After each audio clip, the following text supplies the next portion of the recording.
পৌষ মাস কিন্তু শেষের দিকে, হাতে আছে কিন্তু 2টো দিন। হ্যালো এভরিওয়ান, আমার নতুন ব্লগে তোমাদেরকে সবাইকে ওয়েলকাম জানাচ্ছি। তো আজ আমি কিন্তু দুপুরে কী রান্না করলাম আর সন্ধ্যায় কিন্তু তো মজার একটা খাবার তৈরি করেছি, সেটাই আজ আমি তোমাদেরকে দেখাচ্ছি।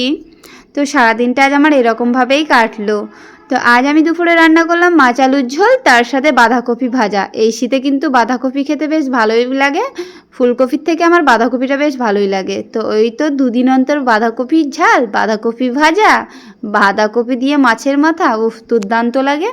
দুপুরে কিন্তু রান্না বান্না করে নিয়েছি, আর ভাবলাম যে একটু সন্ধ্যায় চিকেন কাবাব করব, ওই জন্য মাংসটা কিন্তু ম্যারিনেট করে রেখে দিয়েছি, এখনও কিন্তু পিস পিস করে কাটিনি, ওই আর কি সন্ধ্যাবেলায় কেটে নেবো। আর এই যে ক্যাপসিকাম, তার সাথে কিন্তু একটু পেঁয়াজ নিয়েছি।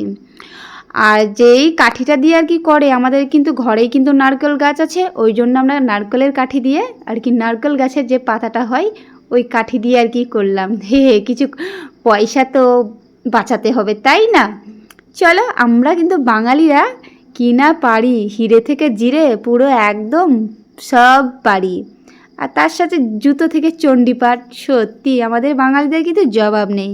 তো বাঙালি তোমরা কেমন এই শীতে কিন্তু পিঠে খেলে তোমরা কিন্তু জানাতে ভুলো না, তোমাদের ইচ্ছে হলে জানাতে পারো। চলো বেশি বকবক করবো না, তার সাথে কিন্তু একটু ধনেপাতার চপ করব। শীতের সিজনে এখন কিন্তু ধনেপাতার চপ না খেলে হয়। তার সাথে কিন্তু 1 বোতল ডক্টর চয়েস নিয়ে নিয়েছি, দেখতেই পাচ্ছ তোমরা। গ্যাস হবে না, অম্বল হবে না, সুন্দর করে কিন্তু সসে ঠেকিয়ে খেয়ে নেব। এদিকে আমার ছেলে কিন্তু মা মা দাও দাও দাও করেই যাচ্ছে, আর আমি কিন্তু কি বলবো তোমাদেরকে। যাই হোক, আর বেশি বকবক করব না। তোমরা কিন্তু অনেক সুন্দরভাবে পিঠের দিন অনেক মেলা দেখছো।